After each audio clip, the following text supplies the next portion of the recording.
The great hall of the Galactic Council buzzed with worried voices. Representatives from hundreds of worlds sat in their floating seats, all talking at once. Fear filled the air like smoke. Admiral Kyung-ho stood at the center podium, his blue, skin darker than usual from stress. He held a datapad in his shaking hands. 7 more ships, he said. His voice carried across the silent hall. 7 more ships have vanished near human space. That makes it 412 vessels lost in the past 3 centuries. A low murmur spread through the crowd. The Krethian ambassador, a tall being with silver scales, raised one of his 4 arms. Admiral, what evidence do we have that humans are responsible? Perhaps there is some natural phenomenon we don't understand. Kyung-ho shook his head slowly. The ships don't just disappear randomly. They all vanish after crossing into human territory. Every single one. He touched the datapad, and a large hologram appeared above them. It showed a map of the galaxy, with a red zone marked in the center. Look at this, Kyung-ho continued. Human space. For 300 years, no alien ship has entered this area and returned to tell us what happened. Not one. We send exploration vessels, military scouts, even merchant ships trying to make trade deals. They all send normal reports as they approach. The border. Then nothing. Complete silence. The Drakmarian representative stood up. She was a warrior race, covered in thick armor-like skin. Perhaps we should send a larger fleet. If humans have some weapon, we can match their strength with our own. We tried that, Kyung-ho replied. Remember the great fleet of 2387? 300 ships from 12 different worlds, all equipped with the best weapons and shields we could build. They entered human space with orders to investigate and report back every hour. The last message we received was, approaching inner system, all normal. That was 87 years ago. An old being from the insect-like Zephyrian race clicked his mandibles together. What do the humans say when we ask them about our missing ships? That's the strangest part, Kyung-ho said. They don't deny anything. When we contact them through long-range communications, they seem confused by our questions. They claim they don't know what we're talking about. They say no ships have been destroyed in their space. They even invite us to come see for ourselves. And when ships accept that invitation, asked the Krethian ambassador, they disappear like all the others. The hall erupted in frightened chatter. Some representatives called for immediate military action. Others suggested completely avoiding human space forever. A few brave voices suggested trying to make peaceful contact again. Captain So-min sat in the observer section, listening to every word. She was young for a ship captain, only 43 years old. Her people, the Altarians, were known for their curiosity and courage. She had spent years studying the human mystery, reading every report and interview with the few humans who sometimes appeared at the edge of their territory. So-min stood up. I request permission to speak. The noise in the hall slowly died down. Admiral Kyung-ho looked at her with tired eyes. Captain So-min of the research vessel Stellar Wind. You have something to add? I volunteer to lead another investigation, she said clearly. But this time, we do it differently. Instead of sending a large fleet or a military vessel, we send one small research ship. We go slowly and carefully. We try to understand instead of assuming the worst. The Drakmarian representative laughed, a harsh sound. Captain, 17. Different species have tried careful investigation. Their ships now float as space debris somewhere in human territory. Do we know that? So-min asked. Have we ever found wreckage? Have we detected any signs of battle? Any distress signals? The hall fell quiet. Admiral Kyung-ho frowned as he thought about her words. You're right. We've never found any evidence of destruction. The ship simply stopped communicating. Exactly, So-min said. What if we're wrong about what's happening? What if the humans aren't destroying our ships? Then where are they? The Krathian ambassador demanded. That's what I want to find out. An ancient being from the telepathic Mindari race spoke for the first time. His mental voice touched everyone's thoughts at once. Captain So-min, many brave souls have tried to solve this mystery. What makes you think you will succeed where they failed? So-min took a deep breath. Because I'm not going there to fight or to prove humans are evil. I'm going to listen, I'm going to watch, and I'm going to trust that there's an explanation we haven't thought of yet. Admiral Kyung-ho studied her face. Captain, you understand this is likely a one-way mission. In 300 years, no one has returned from human space. No one. I understand, So-min replied. But we can't keep living in fear of something we don't understand. The human territory sits right in the middle of 3 major trade routes. Our ships have to go thousands of light years out of their way to avoid it. It's crippling our economy and limiting our exploration of the galaxy. The Zephyrian representative clicked his mandibles again. What if the humans have developed some form of mind control? What if they capture crews and turn them into slaves? Then we need to know that too, So-min said. Knowledge is the only weapon against fear. Admiral Kyung-ho looked around the hall. All in favor of Captain So-min's mission? About half the representatives raised their hands or appendages. The others remained still, too frightened to support what seemed like a suicide mission. Motion approved, Kyung-ho announced. Captain So-min, you have permission to take your ship into human space. We'll monitor your communications as long as possible. As So-min left the council hall, many beings came up to her. Some wished her luck. Others tried to talk her out of going. A few gave her messages to pass on to missing friends and family members if she somehow found them alive. The Stellar Wind was a small but advanced ship. So-min had chosen her crew carefully. They were scientists and explorers, not soldiers. Tae-hyun, her communications officer, was known for his ability to learn new languages quickly. Dr. Bo-ram, the ship's medical officer, specialized in alien biology. Engineer Yi-jun could fix almost anything that broke. 3 days later, they left the safety of council space and headed toward the mysterious human border. As they traveled, So-min studied everything they knew about humans. The species had appeared on the galactic stage about 500 years ago. At first, they seemed normal enough. They traded with other races, shared technology, and participated in cultural exchanges. Then, slowly, they began withdrawing.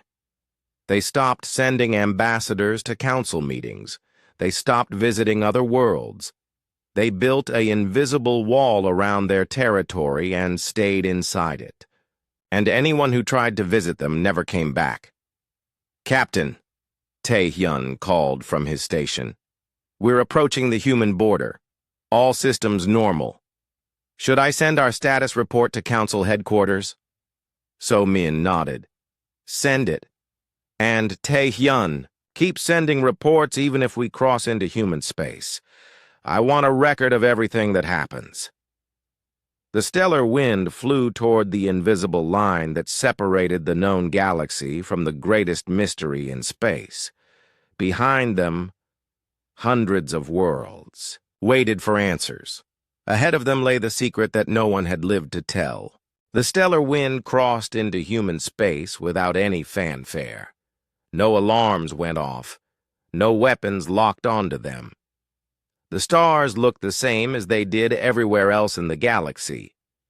Captain So-min sat in her command chair, watching the main screen, with careful eyes. "Any unusual readings?" she asked. Engineer Yi Jun checked his instruments. "Everything looks normal, Captain.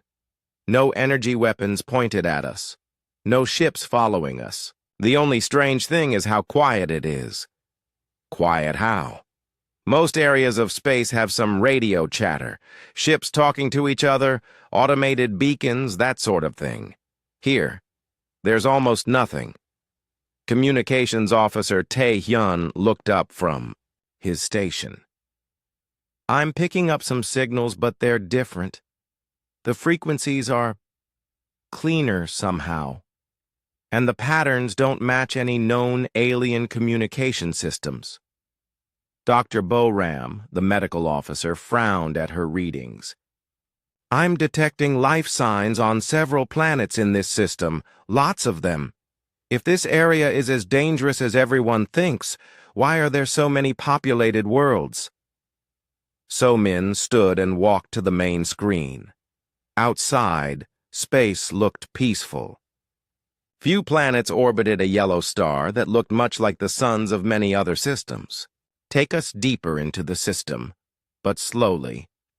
I want to see everything." For 6 hours, they flew through the human system. They passed 3 planets that clearly had cities on them. Lights twinkled on the night sides. Ships moved between the worlds, but none of them approached the stellar wind. It was as if the aliens weren't even noticed. "This doesn't make sense," Yi Jun muttered. "Where are the border patrols? The warning signals? Even peaceful species usually want to know who's entering their space." Tae-hyun suddenly straightened at his station. "Captain, I'm getting a communication request. It's from a human ship." Everyone on the bridge went very still. So-min felt her heart beat faster. "Put it through." The main screen changed to show the face of a human male. He looked middle-aged with kind eyes and a small smile. "Good day," he said in perfect galactic standard. "I'm Commander Do-won of the human vessel Harmony. Welcome to our system." So-min stared at him. No fear in his voice, no demands to identify themselves, no weapons threats, just a simple welcome. "I'm Captain So-min of the research vessel Stellar Wind," she replied carefully. "We're from the Galactic Council.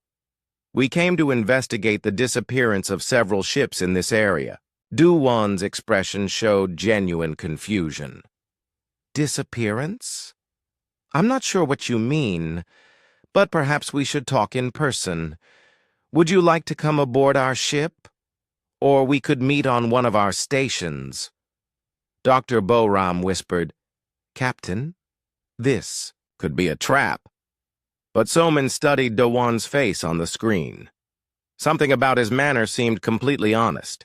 "Commander Do-won, our records show that hundreds of alien ships have entered human space over the past 3 centuries.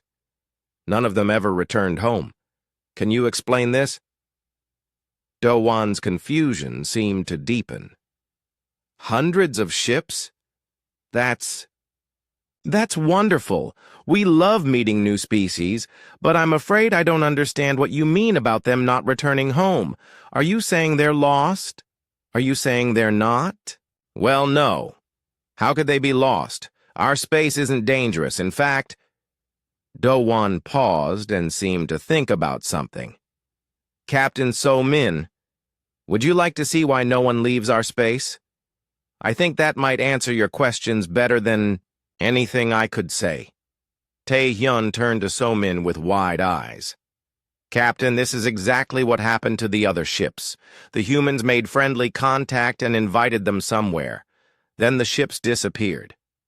So-min knew he was right. Every report was the same. Humans making contact, offering to show visitors something, and then silence. But Do-won didn't seem threatening.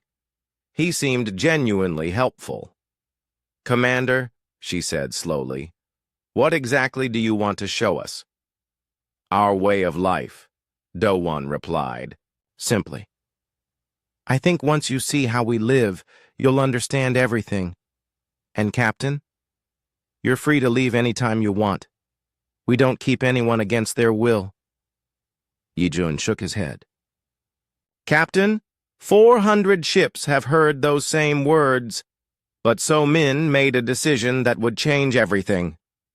Commander Do-Won, we accept your invitation, but we want to keep in contact with our people outside human space. Of course, Do-Won said, though I should warn you, once you see what I want to show you, you might not want to talk to the outside galaxy for a while. Not because we stop you, but because you'll have a lot to think about. An hour later, the stellar wind followed the Harmony toward a large space station orbiting the fourth planet. The station was huge, easily 10 times bigger than any structure the Galactic Council had ever built. But it didn't look like a military base. It looked like a city floating in space. Look at those docking bays, Yi-Jun said with amazement. There must be hundreds of them. And Captain, look at the ships. So-Min looked and felt her breath catch. The docking bays were full of ships. But they weren't all human designs. She could see Krethian vessels, Drakmarian fighters, Zephyrian, exploration ships, and dozens of other alien designs. Those are the missing ships, Dr. Boram whispered. Tae-hyun checked his instruments. I'm reading life signs aboard them. The crews are still alive. But why haven't they contacted home? So-Min wondered aloud. Commander Do-Won's voice came through the communication system. Stellar Wind, please dock at Bay 94. We'll have a greeting party waiting for you. As their ship settled into the docking bay, So-Min saw something that made her question everything she thought she knew. The greeting party was mixed. There were humans, yes, but also beings from a dozen different species. They all wore the same type of clothing, and they all looked happy.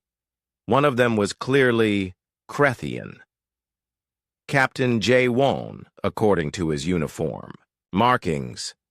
But his ship, the Void Stalker, had been reported missing 40 years ago. Captain, Tae-hyun said quietly, I just tried to send our status report to Council headquarters. The transmission won't go through. Are we being jammed? No. The equipment says the message was sent successfully. But I don't think it actually left the station. So-Min looked at her crew. They were scared, but they were also curious. Outside their ship, the greeting party waited patiently. No weapons were visible. No guards stood ready. It looked more like a welcome committee for tourists than a military. Reception. We came here to find answers, So-Min said. Let's go get them. They opened the airlock and stepped onto the station. The first person to greet them was indeed Captain Jae-won, the Krethian whose ship had been missing for 40 years. Captain So-Min, he said with a warm smile. Welcome to Haven Station. I'm Captain Jae-won. Or I was, anyway. Now I'm just Jae-won. I help new arrivals get settled. Settled? So-Min asked. Captain, your people have been looking for you for decades. They think you're dead. Jae-won's expression grew sad. I know, and I feel terrible about that. But once you see what we've built here, you'll understand why I chose to stay. Why we all chose to stay. Chose? Commander Do-Won stepped forward. Captain So-Min, no one here is a prisoner. Everyone is free to leave whenever they want. It's just that once people see how life can be lived, they don't want to go back to the old ways. So-Min looked around the docking bay. The missing crews were there, but they didn't look like prisoners or slaves. They looked content, more than content. They looked genuinely happy in a way she had rarely seen among her own people. What exactly are you going to show us? She asked. Commander Do-Won led them through corridors that looked nothing like a military station. The walls were covered with art from dozens of different worlds. Plants from various planets grew in beautiful gardens along the walkways. The air smelled clean and fresh, with hints of flowers that So-Min didn't recognize. "This is incredible," Dr. Boram whispered as they walked. "The architecture combines design elements from at least 20 different species. How did you manage to make it all work together?" "When people stop competing and start cooperating, amazing things become possible," Do-Wan replied. "Each species brought their best ideas, and we combined them into something better than any of us could build alone." They passed through a large common area where beings from different worlds sat together, talking and laughing. Children of various species played games that seemed to mix rules from multiple cultures. No one looked stressed or worried. No one carried weapons. Captain Jae-Won walked beside So-Min. "I know what you're thinking," he said. "This all seems too good to be true. I thought the same thing when I first arrived." "How long did it take you to decide to stay?" So-Min asked. "About 3 days," Jae-Won replied with a smile. "Though I fought the decision for much longer than that. I kept telling myself I had duties, back home, people depending on me. But eventually I realized that this place was offering something I'd never found in all my years in space." "What?" "Peace. Real peace. Not just the absence of war, but the presence of genuine contentment." They entered a large observation deck that looked out over the planet below. The view took So-Min's breath away. Cities covered the surface, but they were unlike anything she'd ever seen. Instead of the sprawling, polluted urban areas common, on most worlds, these cities looked like gardens. Buildings curved gracefully between trees and waterways. The lights at night formed beautiful patterns instead of harsh grids. Engineer Mi-young, a young human woman, joined their group. "Would you like to see our recreational facilities?" she asked So-Min's crew. "We have libraries with literature from every known species, art galleries, music venues, sports complexes, and workshops where people can learn any skill they're interested in." Taehyun looked skeptical. "This all sounds wonderful, but what about work? Production? Defense? How does your society actually function?" Mi-young's eyes lit up. "That's the beautiful part. When people are truly happy and fulfilled, they want to contribute. We don't have to force anyone to work. People choose jobs based on what they enjoy and what they're good at. Someone who loves growing food becomes a farmer. Someone who enjoys fixing things becomes an engineer. Someone who likes helping others becomes a teacher or doctor." "But what about lazy people?" Yijun asked. "In every society, some people try to avoid work. We've found that laziness usually comes from unhappiness," Do-Wan explained. "When people feel valued and see meaning in their work, they naturally want to be productive. And if someone truly doesn't want to work, that's fine too. We have enough, abundance that everyone can be fed and housed regardless of their contribution." Dr. Boram shook her head. "How do you have abundance? Every world I know struggles with scarcity of something." "Come," Mi-young said. "Let me show you our production facilities." They took a shuttle down to the planet's surface. The cities were even more beautiful up close. Streets were clean and safe. People of different species walked together without any visible tension. Children played in parks, while adults of various races watched over them together. The production facility they visited looked more like a garden than a factory. Automated systems grown from bioengineered plants produced everything the community needed. Food, clothing, tools, even complex electronics were created using methods that worked with nature instead of against it. "We learned to copy how biological systems work," Mi-young explained. Instead of mining and pollution, we grow what we need. Instead of waste, everything gets recycled into something useful. It took us about 200 years to perfect the techniques, but now we can produce anything we want without harming our environment. Tae-hyun was taking notes on a small device. This is incredible technology. Why haven't you shared it with the rest of the galaxy? We've tried, Do-won said, sadly. But most species are too caught up in competition and conflict to listen. They see our offers to share knowledge as tricks or traps. They assume we want something in return.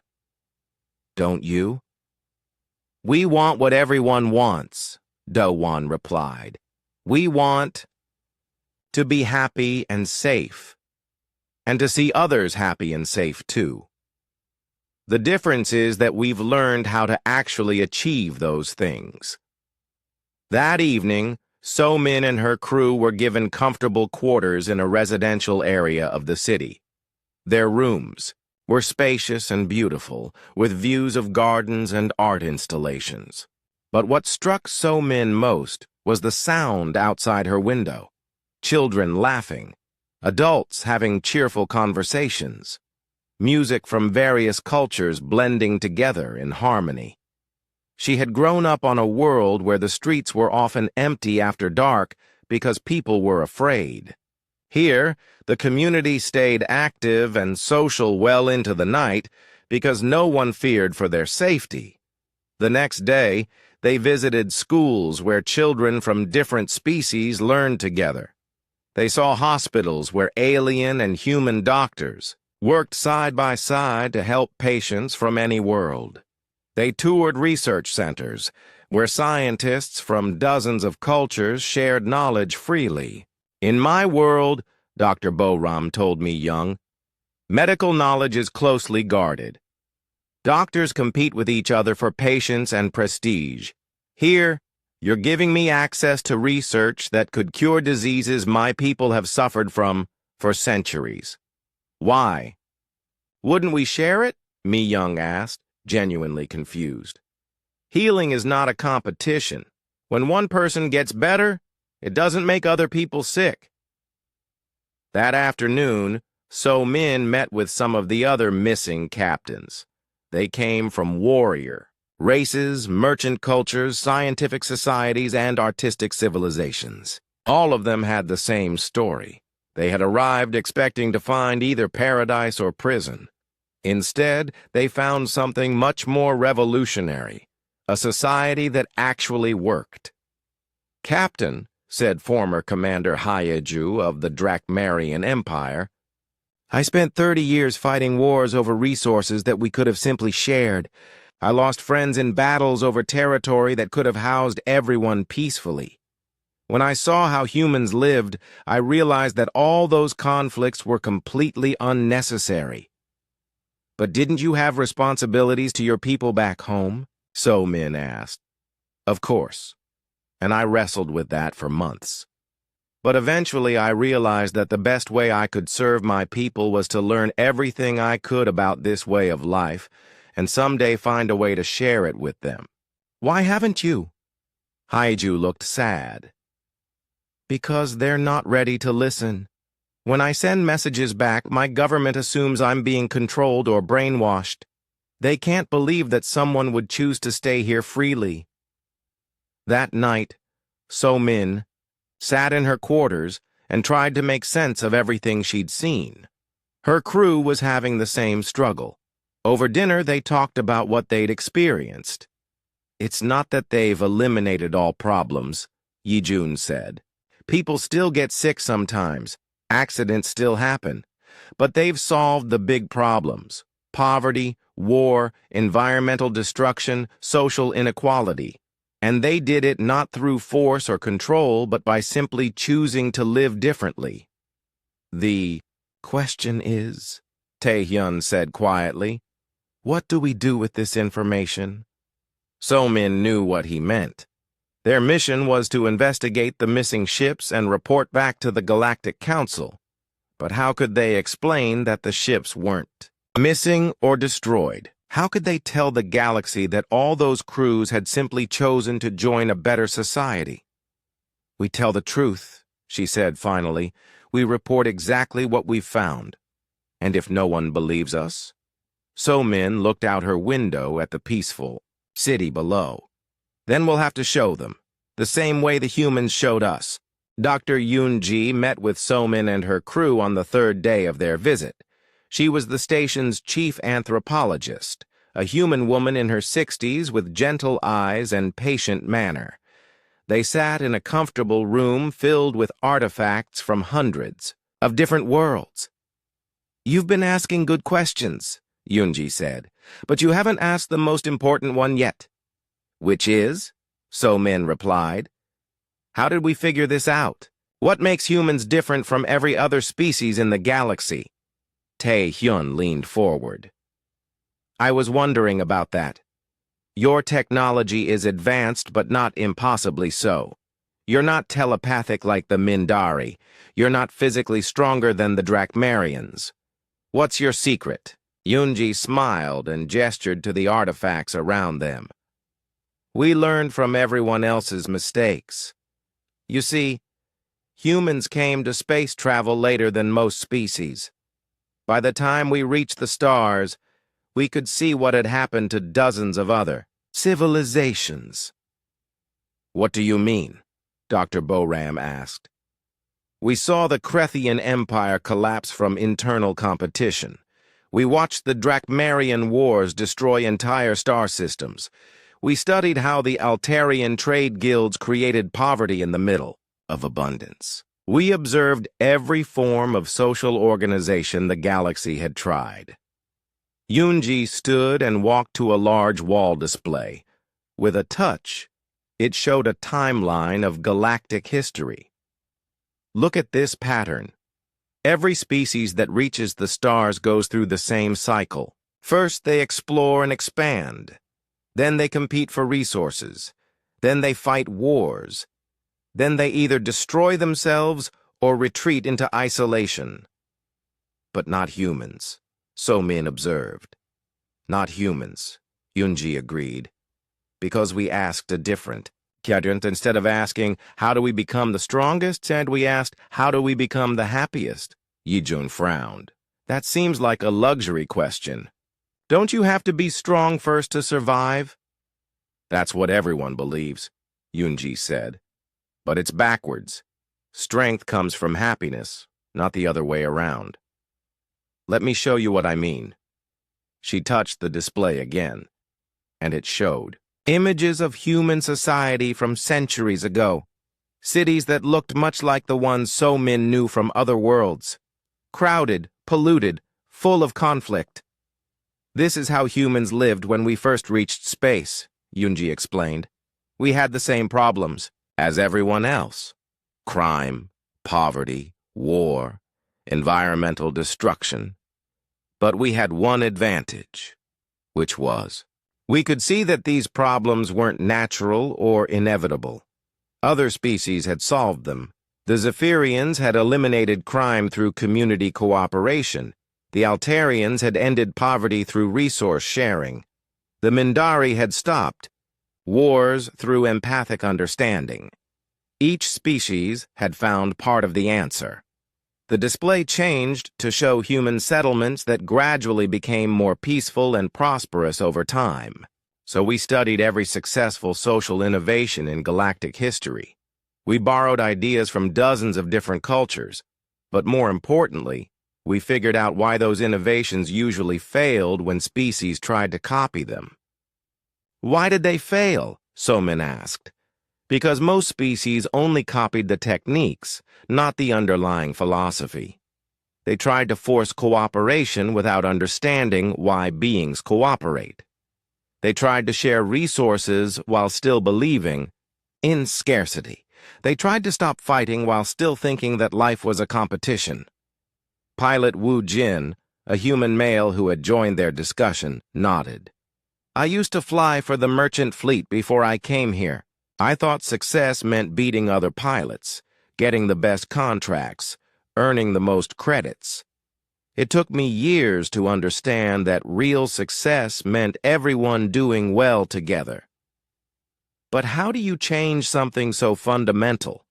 Tae-hyun asked. Competition seems built into most intelligent species. It is, Yoonji agreed. Competition helps species survive and evolve. But once you have technology that can provide abundance for everyone, competition becomes destructive instead of helpful. The trick is transitioning from a scarcity mindset to an abundance mindset. Dr. Boram looked skeptical. You make it sound simple, but changing how an entire species thinks, that must take generations. It does, Yoonji admitted, but it starts with individuals. When one person sees a better way to live, they share it with others. When enough people change, society changes. It's not magic or force. It's just the natural spread of good ideas. Over the next few hours, Yoonji showed them detailed studies of how human society had evolved. They had started with small communities that experimented with cooperation instead of competition. These communities were so successful that others wanted to copy them. Gradually, the new social structures spread across human space.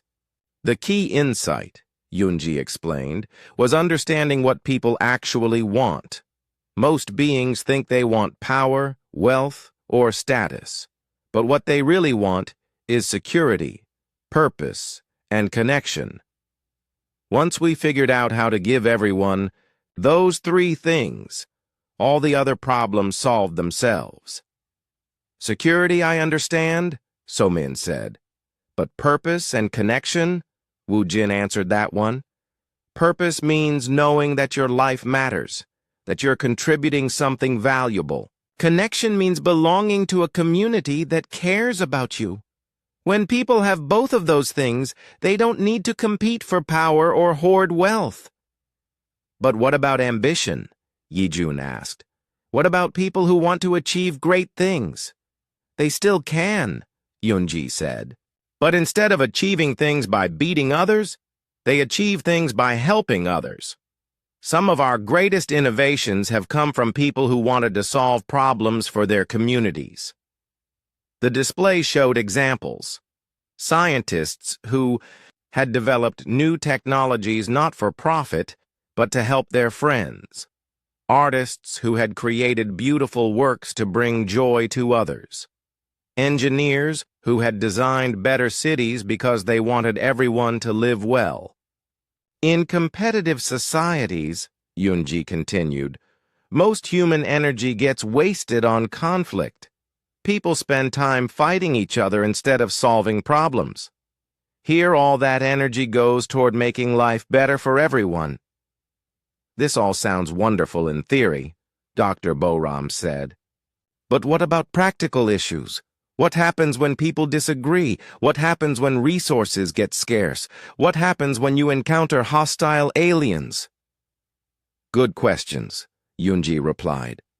When people disagree, we talk until we find solutions. That work for everyone. It takes longer than having a leader make arbitrary decisions, but the results are better because everyone supports them. And scarce resources? We've found that most scarcity is artificial. With the right technology and organization, this galaxy can support trillions of beings comfortably. The problem isn't lack of resources, it's poor distribution. And hostile aliens? Yoonji's expression grew more serious. That's the hardest challenge. When we encounter species that insist on being aggressive, we defend ourselves. But we defend ourselves by making it impossible for them to hurt us, not by hurting them back. How?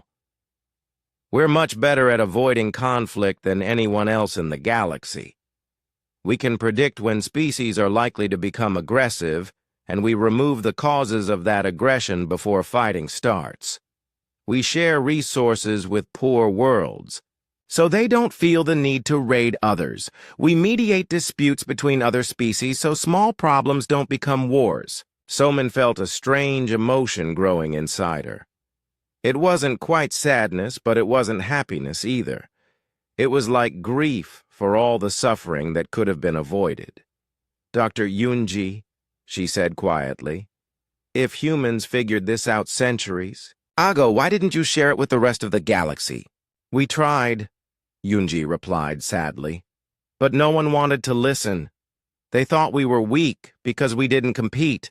They thought we were naive because we believed in cooperation.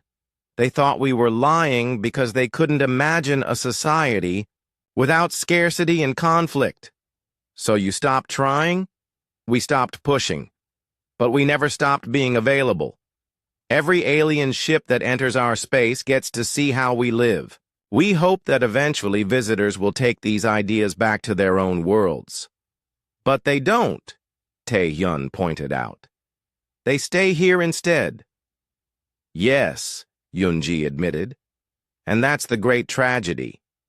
People see that life can be better, but they can't figure out how to make it better back home. So they choose to stay where they can be happy instead of returning to struggle with systems that don't work. So Min understood now why no ships returned from human space. It wasn't because they were destroyed or captured, it was because they found something better than anything they had known before. And once you've seen paradise, how do you go back to the ordinary world? Days turned into weeks as So-min and her crew explored more of human society. Each day brought new revelations that challenged everything they thought they knew about civilization. Security Chief Hye-jin, a former Terran military officer, became their primary guide to understanding how human communities actually functioned. I want to show you something that might surprise you, Hye-jin told them one morning. They were standing outside what looked like a government building, but there were no guards, no security checkpoints, no weapons visible anywhere. Where are your police? Tae-hyun asked as they walked through the building's open doors. We don't have any, Hye-jin replied. We don't need them. Dr. Boram looked around the busy hallways. People of various species moved freely through the building, many carrying important-looking documents. But what about crime? What about people who break laws? What laws would they break? Hye-jin asked, with genuine curiosity. Theft? Why steal, when everyone has what they need? Violence? Why hurt others when conflict resolution is available everywhere? Fraud? Why lie when honesty is rewarded more than deception? They entered a large room where a community meeting was taking place. About 50 beings from different species sat in comfortable chairs, discussing how to improve transportation between nearby cities. No one was shouting. No one looked angry. When disagreements arose, people listened to each other until they found solutions that satisfied everyone. This is how we make decisions, Hye-jin explained. Everyone who will be affected by a choice gets to participate in making that choice. It takes longer than having one leader decide everything, but the results work better because everyone supports them. Yi-jun watched the peaceful debate with amazement. In my world, political meetings always turn into fights. How do you keep people from getting angry? Anger usually comes from fear, Hye-jin replied. Fear that your needs won't be met. Fear that others will take advantage of you. Fear that you won't be heard. When people know that their basic needs are guaranteed and that their voices matter, they don't feel the need to fight. After the meeting, they visited what Hye-jin called a learning center. It looked like a combination of school, library, workshop, and art studio. Children and adults of all ages worked on projects together. A young Krethian was teaching an elderly human how to create traditional sculptures. A group of mixed species. Teenagers were building what looked like a small spacecraft. Education never stops here, Hye-jin explained. People learn what interests them when they're ready to learn it. Some start reading at age 3, others at age 10. Some study mathematics intensively. Others focus on art or music or practical skills. We've found that when learning is voluntary and self-directed, people absorb knowledge much faster and retain it better. Navigation Officer Seung-ho joined them at the Learning Center. He was a former member of the Drakmarian Empire who had arrived 15 years earlier. His people were known throughout the galaxy as fierce warriors, but Seung-ho now taught philosophy to young humans. "I spent 40 years fighting in the Drakmarian fleet," he told So-Min. "I killed thousands of beings in battles over resources that could have been shared. I conquered planets for an empire that claimed strength was the highest virtue." "What changed your mind?" So-Min asked. "I saw children here learning together instead of competing against each other. I watched former enemies become friends when they stopped believing in scarcity. I realized that everything I had fought for was based on lies." "What lies?" "The lie that life is a competition with winners and losers. The lie that there isn't enough to go around. The lie that some beings are more valuable than others. Once you see through those lies, war becomes impossible." That afternoon, they visited a facility that So-Min found hard to believe. It was a place where beings from species that had been at war with each other for centuries lived and worked together peacefully. Drakmarians and Altarians shared meals. Krethians and Zephyrians collaborated on research projects. "How is this possible?" Dr. Boram asked. "These species have been enemies for generations."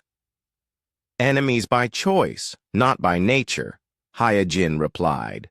"When you remove the causes of conflict, competition for resources, fear of being attacked, desire for power over others, the hatred fades away.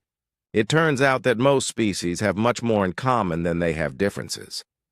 A former Drakmarian general named Su-Jin was working in the facility's garden alongside a Krethian scientist. 2 years earlier, their fleets had been shooting at each other. Now they were growing food together. "General Su-Jin," So-Min said, "doesn't it feel strange to be working with former enemies?" Su-Jin looked up from the vegetables she was tending. "Former Captain Su-Jin, please. I gave up my military rank when I realized that fighting was unnecessary. And no, it doesn't feel strange anymore. It feels natural. Dr. Convel here has become one of my closest friends." The Krethian scientist nodded his agreement. "When we stopped seeing each other as threats and started seeing each other as fellow beings trying to live good lives, friendship became easy." That evening, So-Min's crew gathered in their quarters to discuss what they had experienced. The conversations were difficult because everything they had seen challenged their basic assumptions about how societies worked. "I keep waiting for the catch," Tae-hyun said. "This all seems too perfect. There has to be some dark secret, some hidden cost." "What if there isn't?" Dr. Boram replied. "What if they really have figured out how to live well together? Then, why isn't everyone doing it?" Yi-jun asked. "If this works so well, why hasn't it spread to the rest of the galaxy?" So-Min had been thinking about the same question. Maybe it has to be chosen, not imposed. The humans didn't conquer anyone or force anyone to change. They just showed people a better way and let them decide for themselves. "But if it's voluntary," Tae-hyun said, "then it can only work for people who are already peaceful enough to choose it. What about aggressive species? What about people who actually enjoy conflict?" Before anyone could answer, there was a gentle knock at their door. Hae-jin entered, carrying a tray of tea and what looked like handmade cookies. "I hope. I'm not interrupting," she said, "but I thought you might be having this exact conversation and I wanted to share something with you. She set down the tray and sat with them. You're wondering how we deal with beings who don't want to cooperate, right? People who prefer conflict and competition? Yes, So-Min admitted. That's exactly what we were discussing. It's a fair question, and the answer is that some beings do choose to leave. About 1 in 20 visitors decides that our way of life isn't for them. We help them repair their ships, give them supplies, and send them home with our blessings. They actually leave? Yi Jun asked with surprise. Of course. Freedom includes the freedom to make choices we disagree with. But here's the interesting part. Most of the people who leave come back eventually. They return to their old lives and discover that conflict and competition aren't as satisfying as they remembered. So they come back and ask to try again. And, you let them? Why wouldn't we? People change. People grow. Someone who isn't ready for cooperation today might be ready for it tomorrow. Dr. Boram leaned forward. Heijin, can I ask you a personal question? Don't you miss anything about your old life? The excitement of military service? The pride of defending your people? Heijin thought for a moment before answering. I miss the feeling of being needed. In the military, I felt like I was protecting people I cared about. But here I still protect people I care about.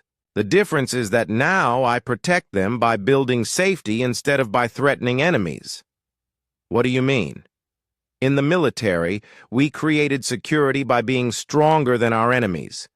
Here, we create security by making sure no one needs to be anyone's enemy. It's more effective and much more satisfying. That night, So-Min lay in her comfortable bed and stared at the ceiling. Outside her window, she could hear the sounds of a community that never slept, but never stressed. People talking quietly, children playing late games, music from various cultures blending together in harmony. For the first time in her life, she felt completely safe. Not just physically safe, but emotionally safe. She didn't have to worry about tomorrow's problems because the community would help solve them. She didn't have to compete with others because there was enough for everyone. She didn't have to hide her weaknesses because vulnerability was met with support, not exploitation. The feeling was addictive. She understood now why no one left human space. It wasn't because they couldn't leave. It was because they couldn't bear to give up the peace they had found. But she also understood the terrible choice facing her. She could stay here and be happy, or she could return to the galaxy and try to share what she had learned. She could save herself, or she could try to save everyone. The choice would determine not just her own future, but the future of the galaxy itself. So-Min made her decision on the 30th day of their visit. She found Tai Hyun in the station's communication center, staring at the equipment with a troubled expression. I need to send a message to the Galactic Council, she told him. Tai Hyun looked up with sad eyes. Captain, I've been thinking about that, about going back, about leaving all this behind. And I don't think I can do it. This place, these people, they've shown me what life could be like. How can I go back to a galaxy full of fear and fighting? So-Min sat down beside him. Because if we don't go back, if we don't try to share what we've learned, then all those people will never get the chance to experience what we've experienced. But what if they don't listen? What if they think we're lying or being controlled? Then at least we'll have tried. Tae Hyun was quiet for a long moment. Then he nodded and began preparing the communication equipment. What do you want to tell them? So-Min took a deep breath. The truth. All of it. The message she sent was unlike anything the Galactic Council had ever received. For 2 hours, So-Min described everything they had seen, the missing ships safe and sound, the crews living freely and happily, the technology that provided abundance for everyone, the social systems that had eliminated crime, poverty, and war. The humans haven't been destroying our ships, she said in her recorded message. They've been showing our people a better way to live. And those people have chosen to stay because they found something here that they never found at home. Genuine peace and contentment. She uploaded visual records of everything they had seen, the beautiful cities, the mixed species communities, the peaceful decision-making processes, the advanced but environmentally friendly technology. I know this will be hard to believe, she concluded. I didn't believe it myself until I saw it. But this is real. Humans have solved the problems that have plagued our galaxy for millennia, and they're willing to share their solutions with anyone who wants to learn. After sending the message, Somin waited. The response came 3 days later, and it was explosive. Admiral Kyung-ho's voice crackled through the speakers, filled with anger and disbelief. Captain Somin, your report is either the greatest discovery in galactic history or evidence that you've been compromised by enemy mind control. The Council is divided on which explanation is more likely. The communication continued with reports of chaos throughout Council space. Some worlds demanded immediate military action against the humans. Others sent peaceful envoys to investigate Somin's claims. Several species began mobilizing their fleets, convinced that the humans had developed some form of psychological warfare. Captain, Admiral Kyung-ho continued, you need to know that not everyone believes your report. The Drakmarian Empire is preparing an invasion fleet. They're convinced that humans are using advanced mind control to create slave populations from captured crews. Somin felt her heart sink. Admiral, that's not what's happening here. If you could just... But Tae-hyun interrupted her. Captain, I'm reading massive fleet movements throughout the galaxy. It looks like half the Council species are mobilizing for war. Defense Coordinator Jin Ai entered the communications center at that moment. She was a calm human woman in her 50s who managed the peaceful resolution of conflicts throughout human space. Captain Somin, Jin-A said, we've been monitoring the galactic communications. We know what's coming. A war, Somin said sadly. I tried to prevent this, but I think I made it worse.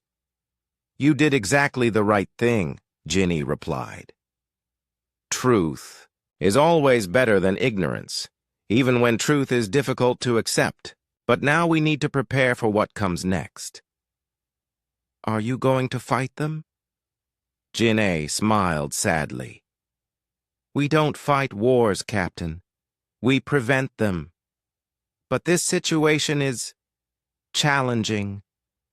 How do you convince people that you're peaceful when they're already convinced you're dangerous? Over the next few weeks, reports from the galaxy grew more alarming. The Drakmarian Empire had assembled the largest invasion fleet in its history. The Krethian Federation was mobilizing its border defenses. The Altarian trade guilds were demanding military protection for their shipping routes. But other species were responding differently. The scientific communities of several worlds sent small research vessels to investigate Somin's claims. Some religious groups declared that human space might be the paradise their prophecies had foretold. A few progressive political movements began calling for their governments to learn from human social innovations. The galaxy was dividing into two camps, those who saw humans as a threat to be destroyed, and those who saw them as teachers to be learned from.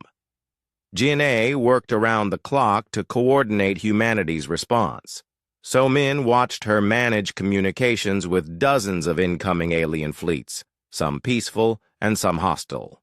How do you tell the difference between the two? Somin asked. The peaceful ones ask questions, Jin-A replied. The hostile ones make demands. The first test came when a small Zephyrian research vessel arrived at the same time as a Drakmarian scout ship. The Zephyrians requested permission to conduct peaceful observations. The Drakmarians demanded that humans surrender any captured alien crews. Jin Ai handled both situations simultaneously. She invited the Zephyrian researchers to dock and tour the facilities. To the Drakmarians, she sent the locations of all alien crews and offered to arrange direct communication with any specific individuals they were looking for. "Your people are free to speak with their families and friends," she told the Drakmarian commander, "but they're also free to make their own choices about where they want to live." The Drakmarian response was predictable. "You're holding them against their will. We demand their immediate release."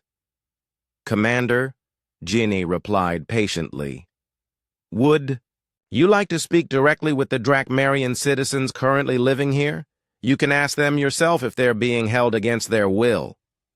The conversation that followed changed everything. Former General Su Jin, the Drakmarian who now worked in gardens instead of commanding fleets, spoke directly to her former subordinates.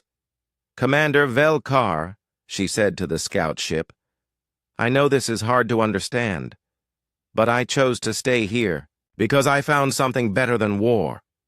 If you'd like to see what I mean, Jin-A will gladly show you." Commander Velkar's response was broadcast throughout Drakmarian space. "General Su Jin, you were the strongest warrior in our fleet. How could you abandon the fight?" "Because I discovered that the real fight wasn't against other species," Su Jin replied.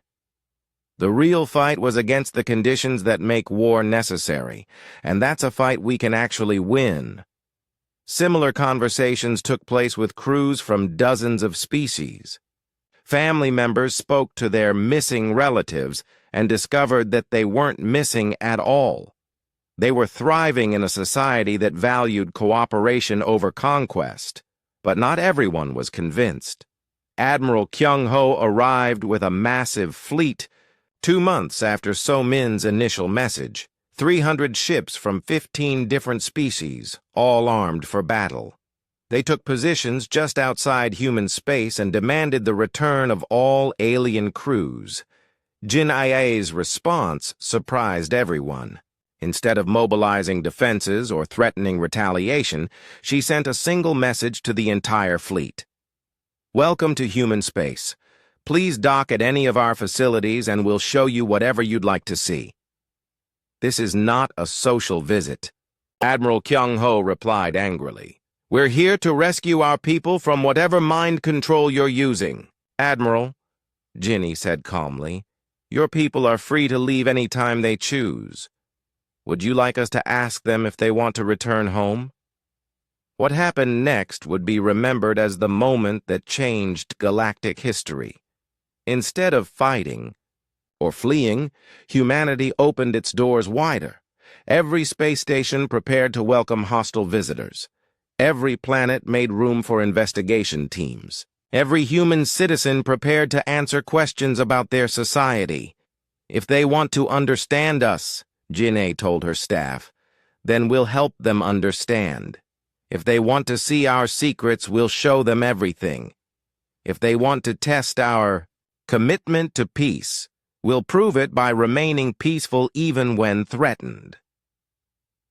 Captain Do-won, who had first welcomed So-min's ship, summed up humanity's strategy perfectly. "We're going to win this war by refusing to fight it." The greatest military confrontation in galactic history was about to begin. But it would be fought with words and ideas instead of weapons and explosions. And the outcome would determine whether the galaxy continued its cycle of conflict or finally learned a better way. The armada that approached human space was the largest military force ever assembled in galactic history. 300 ships from 15 different species, bristling with weapons and carrying enough firepower to destroy entire solar systems. Admiral Kyung-ho commanded the fleet from his flagship, the massive Altarian dreadnought, Final Justice. Captain Dong-min of the human vessel, Open Hand, approached the armada in a ship that looked more like a passenger transport than a military vessel. His communications came through clearly to every ship in the fleet. Admiral Kyung-ho, welcome to human space. I'm Captain Dong-min, and I'll be your host today. Where would you like to start your tour? The casual greetings stunned the alien commanders. Admiral Kyung-ho had expected threats, warnings, or demands to stay away. Instead, he was being offered a guided tour by someone who sounded like a friendly travel guide. "This is not a social visit," Kyung-ho replied, his voice tight with suspicion. "We're here to investigate the disappearance of 400 alien vessels and their crews." "Excellent choice," Dong-min replied cheerfully. "I know exactly where those crews are. Would you like to visit them? We have comfortable facilities where you can meet with them privately and ask them anything you want." "You admit you're holding them prisoner?" "Oh, no, Admiral. They're not prisoners. They're neighbors. But I think it would be better if you spoke with them directly rather than taking my word for it." What followed was unlike any military confrontation in recorded history. Instead of battle formations and weapon deployments, the human response was an elaborate welcome. Space stations opened, their docking bays to alien warships. Planets transmitted detailed navigation information to help hostile fleets land safely. Supply ships offered fuel and food to crews that had traveled across the galaxy to attack them. Commander Yuna, Director of Human Space Traffic Control, coordinated the chaos with remarkable efficiency. She assigned parking spaces to dreadnoughts, as casually as she might assign seats in a restaurant. Drakmarian Battle Group 7, you're cleared for docking at Haven Station, bays 40 through 55. Krethian Destroyer Squadron, we have accommodations ready at Garden World's orbital facility. Zephyrian Fighters, our moon base has hangar space available. The alien commanders found themselves in the bizarre position of following parking instructions from people they had come to fight. Some refused and maintained attack formations outside human space. Others, curious despite themselves, accepted the invitation to dock. Admiral Kyung-ho chose a middle course. He sent small investigation teams to human facilities while keeping his main fleet ready for battle. But what his teams reported back confused him more than any enemy strategy ever had. "Admiral," reported Commander Sato from the first investigation team, "they're showing us everything. Military installations, government centers, research facilities. There are no restricted areas, no security checks, no guards. It's like they have nothing to hide." "What about the missing crews?" "Sir, I've spoken with 12 different captains whose ships were reported destroyed or captured. They're all alive, all healthy, and all claim they stayed here voluntarily." "Claim?"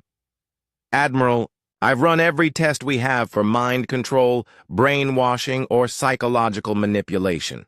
These people are mentally sound and making free choices. They just prefer living here." Similar reports came from teams throughout the fleet. Crews that had been missing for decades were found living comfortably in mixed-species communities.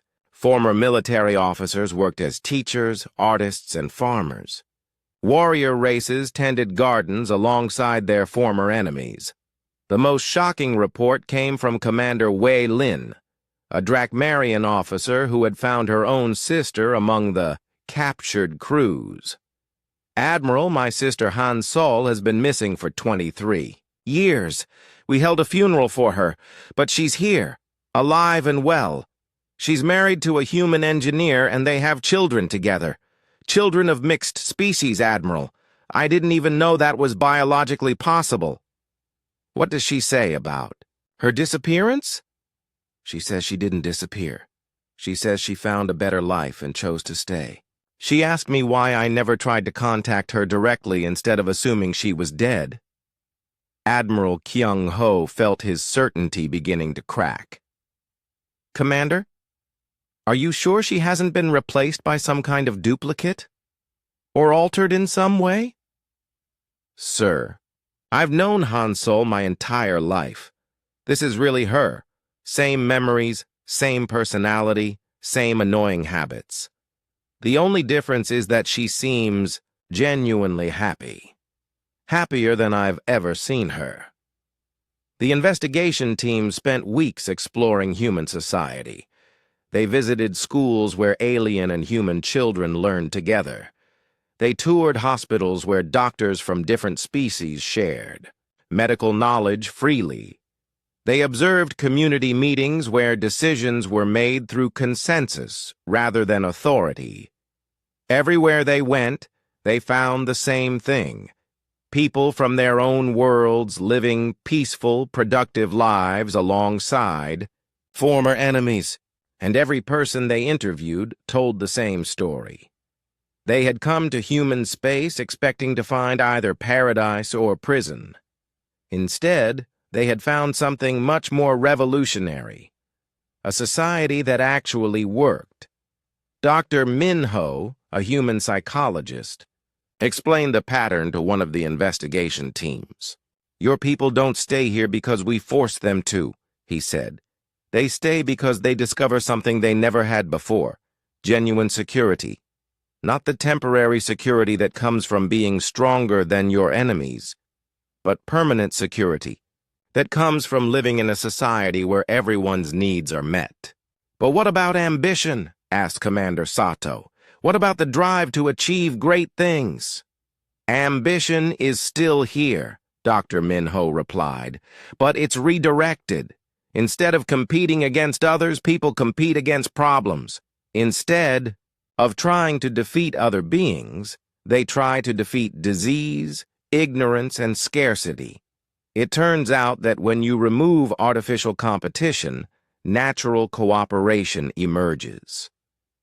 The most powerful moment came when Admiral Kyung-ho himself agreed to visit one of the human facilities. He chose Haven Station, the same place where So-Min had first learned the truth about human society.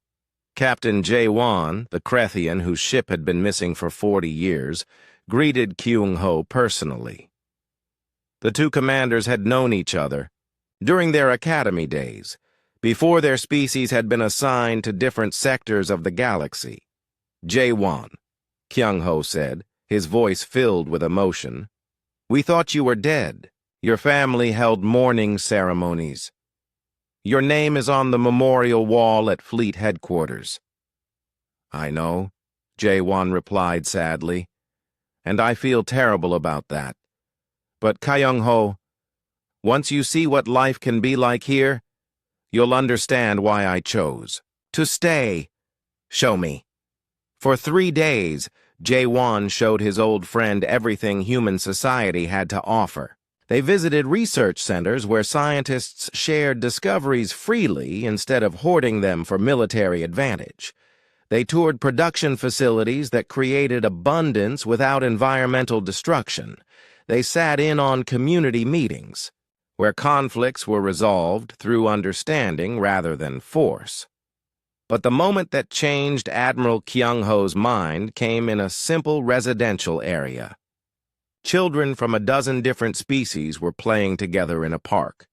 Human children, Krethian children, Drachmarian children, even some young Zephyrians. They played games that seemed to blend rules from multiple cultures. They spoke a mixture of languages, and they clearly saw each other as friends rather than as representatives of enemy species. My granddaughter is among those children, Jae-won said quietly. She's never known a world where species fight each other. To her, diversity is natural and conflict is foreign. Kyung-ho watched the children play and felt something break inside him. How many wars could we have avoided if our children had grown up together like this?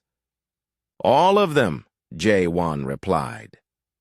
That evening, Admiral Kyung-ho sent a message to his fleet that would echo throughout galactic history. All ships, this is Admiral Kyung-ho. After extensive investigation, I can confirm that no alien crews are being held against their will in human space. Our people are here by choice, living in what appears to be the most advanced and peaceful society our galaxy has ever produced. The response from his fleet was immediate chaos. Some commanders demanded more proof. Others accused him of being brainwashed. A few requested permission to begin their own investigations, but Admiral Kyung-ho's next message silenced all debate.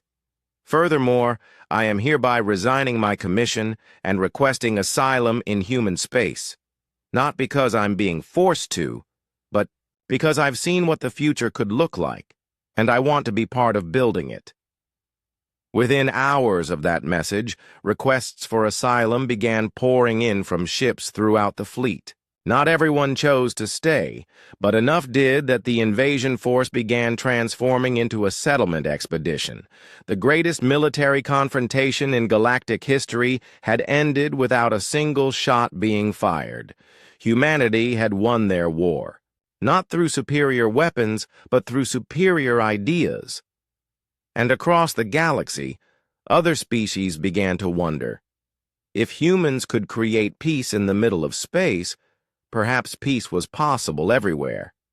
6 months after the Great Fleet's peaceful surrender, the Galactic Council held its final session. The ancient meeting hall, which had witnessed 3 centuries of debates about war and trade and territorial disputes, was nearly empty. Only a handful of representatives remained, and most of them were there to formally dissolve the organization that had governed the galaxy for so long. Admiral Kyung-ho, who now called himself Student Kyung-ho, sat in the observer section alongside. Teacher Soo-jin, a human educator who had been helping him understand the principles behind cooperative society. The irony wasn't lost on him that he was watching the end of galactic government from the same seat where Captain So-min had volunteered for her historic mission. It's strange, he said to Soo-jin as they watched the final votes being tallied. This council was supposed to prevent wars and keep peace. But it turns out the only way to have real peace was to make the council unnecessary. Soo-jin nodded, thoughtfully.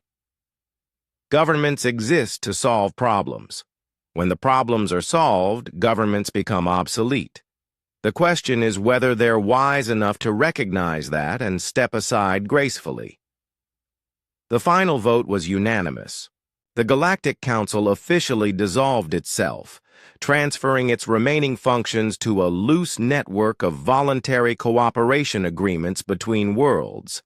There would be no more central authority, no more military forces, no more laws enforced by distant bureaucrats. Instead, there would be something that had never existed before: genuine self-determination for every world and every individual. The transformation hadn't happened overnight. Over the 6 months since Admiral Kyung-ho's surrender, waves of change had swept across the galaxy. It started with individual families wanting to reunite with relatives who had disappeared into human space. When they arrived and saw how those relatives were living, many chose to stay themselves. Next came the phase scientists and engineers drawn by reports of technologies that could provide abundance without environmental destruction. They found research facilities where knowledge was shared freely, and discoveries were used to benefit everyone rather than to gain advantages over competitors. The artists and philosophers came third, attracted by descriptions of societies where creativity flourished without commercial pressure. They discovered communities where art was valued for its beauty and meaning rather than its market price. Finally came the ordinary citizens, tired of lives spent in fear and struggle. They found worlds where basic needs were guaranteed, where work was chosen rather than forced, where conflicts were resolved through understanding rather than violence. Not everyone chose to leave their old homes. Many species preferred to transform their existing societies rather than relocate entirely, but they used human techniques and principles to guide those transformations. Trade guilds became cooperation networks. Military forces became disaster relief organizations. Competitive economies became collaborative ones. The results were remarkable. Worlds that had suffered from poverty for centuries achieved abundance within months. Species that had been at war for generations signed peace agreements and began working together on shared projects. Problems that had seemed impossible to solve, disease, environmental destruction, social inequality, began disappearing as beings applied cooperative solutions. But the most significant change was psychological. Across the galaxy, people stopped living in fear. Fear of not having enough resources, fear of being attacked by enemies, fear of being left behind in an endless competition for survival. When those fears disappeared, enormous amounts of energy became available for solving problems and creating beauty. Dr. Yoon Ji, the human anthropologist who had first explained humanity's philosophy to Captain So Min, found herself overwhelmed with requests for information. Delegations from hundreds of worlds wanted to understand exactly how human society worked. She spent her days teaching workshops on conflict resolution, resource sharing, and community decision-making. The hardest part, she explained to one group of visiting leaders, isn't learning the techniques. The techniques are simple. The hard part is believing that cooperation is actually possible. Most species have been competing for so long that they've forgotten how to trust each other. How do you rebuild trust after centuries of conflict? Asked a former Drakmarian general who was now learning to become a planetary administrator. Slowly and carefully, Yunji replied. You start with small cooperations that benefit everyone. You prove that working together produces better results than working against each other. You let success build on success until cooperation becomes natural instead of exceptional. One of the most successful examples was the transformation of the former war zone between the Krethian Federation and the Drakmarian Empire. For 200 years, these species had fought over a cluster of resource-rich star systems. Both sides had spent enormous amounts of money and lives trying to gain control of planets that could have supported both populations easily. The solution, when it came, was breathtakingly simple. Instead of fighting over the resources, they shared them. Instead of building weapons to defend their territories, they built transportation systems to connect their worlds. Instead of training soldiers to kill each other, they trained engineers to solve their common problems. The former war zone became the most prosperous region in the galaxy. Mixed populations of Krethians and Drakmarians worked together to extract resources efficiently and sustainably. Their combined technologies proved superior to anything either species had developed alone. Children grew up speaking both languages and seeing both cultures as equally valuable. Similar transformations happened everywhere. The Zephyrian research collectives shared their scientific discoveries with species who had previously been competitors. The Altarian trade networks became cooperation networks that ensured fair distribution of goods across multiple worlds. The Mindari telepaths used their abilities to help other species communicate more effectively rather than to gain advantages in negotiations. But perhaps the most important change was the one that Captain Somin observed as she traveled throughout the galaxy in her new role as a transition coordinator. People were happier. genuinely, visibly happier than they had ever been before. She saw it in the faces of children who grew up without fear of war. She heard it in the voices of adults who no longer had to worry about basic survival. She felt it in the atmosphere of communities where cooperation had replaced competition as the basic organizing principle of life. "It's not that we've eliminated all problems," she explained to a gathering of former military officers who were learning to become community organizers. "People still get sick, accidents still happen, disagreements still arise, but we've eliminated the artificial problems, the ones we created by choosing conflict over cooperation." "What do you mean by artificial problems?" asked a former Krethian admiral. "War, for example. War isn't a natural disaster like earthquakes or disease. War is a choice. We choose to fight over resources instead of sharing them. We choose to see other species as threats instead of potential partners. We choose competition over cooperation. But isn't some competition healthy? Doesn't it drive innovation and progress?" So Min smiled. "Competition against problems is healthy. Competition against other beings is destructive. When we compete against disease, we develop better medicine. When we compete against ignorance, we create better education. When we compete against scarcity, we develop better technology. But when we compete against each other, we waste enormous amounts of energy that could be used to solve real problems." The final proof of the transformation came exactly 1 year after the Galactic Council's dissolution. A crisis arose that would have triggered massive wars in the old system. A plague of unknown origin appeared simultaneously on 17 different worlds. In the past, species would have blamed each other, closed their borders, and competed for limited medical resources. Instead, the response was immediate and cooperative. Medical experts from every species shared information instantly. Research facilities coordinated their efforts to develop treatments. Resource-rich worlds provided aid to affected areas without being asked. The plague was contained within weeks and cured within months. More importantly, the crisis brought species even closer together.